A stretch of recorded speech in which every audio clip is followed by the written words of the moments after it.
Konnichiwa Sasaki desu. Baito Japan! 皆さんお掃除しますんですけども、暑いだから大事にしてくださいね。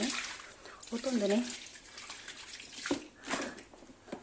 今ね、玄関だからさ、ay hello po, magandang hapon po sa inyo. Hapon na po kasi dito.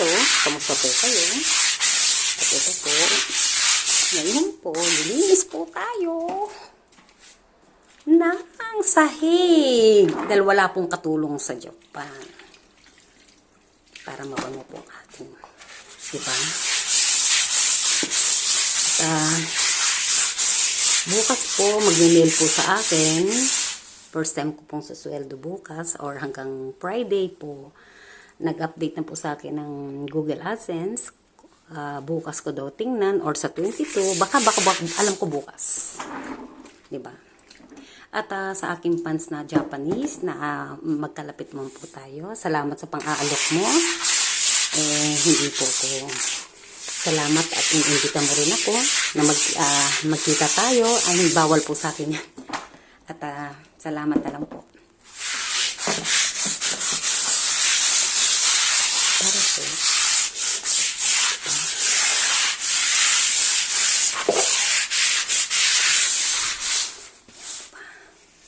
Hindi man po ako marunong magluto.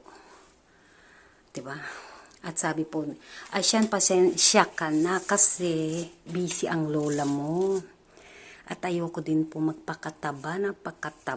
At sa Sabado po, ay baka mag-live po ko kasi nga birthday po ni Shi, ang aking apo na 6 na po siya. Parang kailan lang si Shi, ang aking panganay na apo.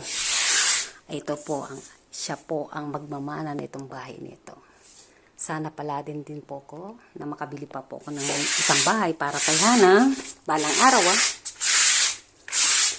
At nawalan po ako ng Facebook, nawalan po ako ng followers. Okay lang po yan. Marami pong tao sa Japan. Diba?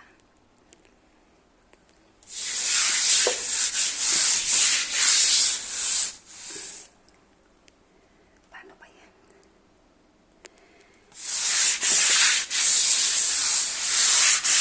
Yes, dito po tayo. Diba ang ganda?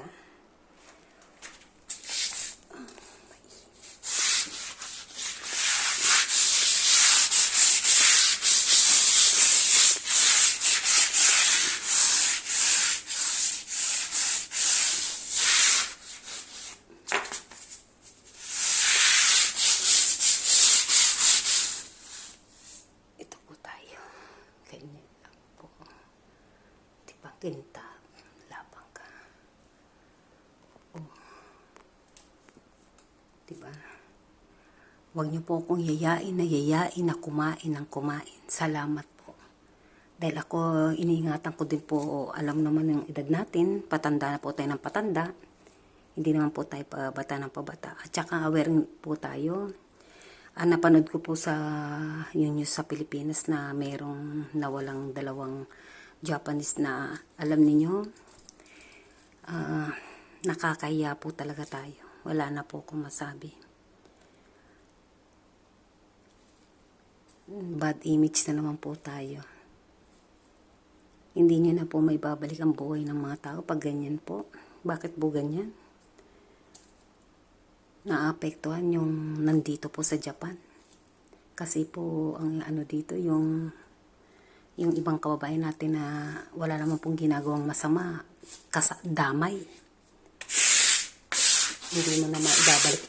Ang madaling mag-sorry, patawad. Iwan ko po sa inyo. Wala na po akong masabi. Diba? At ito. At kanina nagkambas-kambas na rin po ako dahil may gusto rin talaga rin po ako. Diba?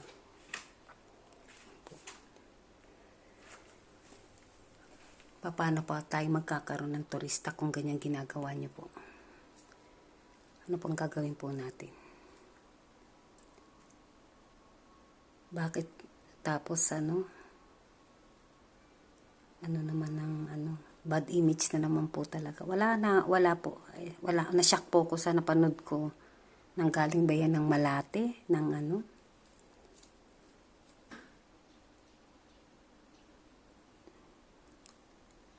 Talagang inaan niya pa eh. Matatakot na po lalo sa atin ang mga Hapon.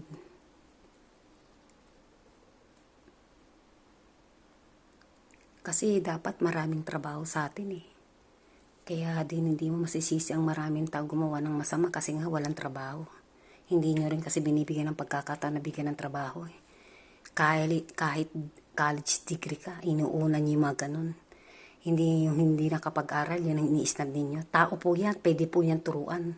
Dito po sa Japan, hindi po kailangan ng degree holder na college graduate ka. Ituturo sa'yo dito, elementary pa lang.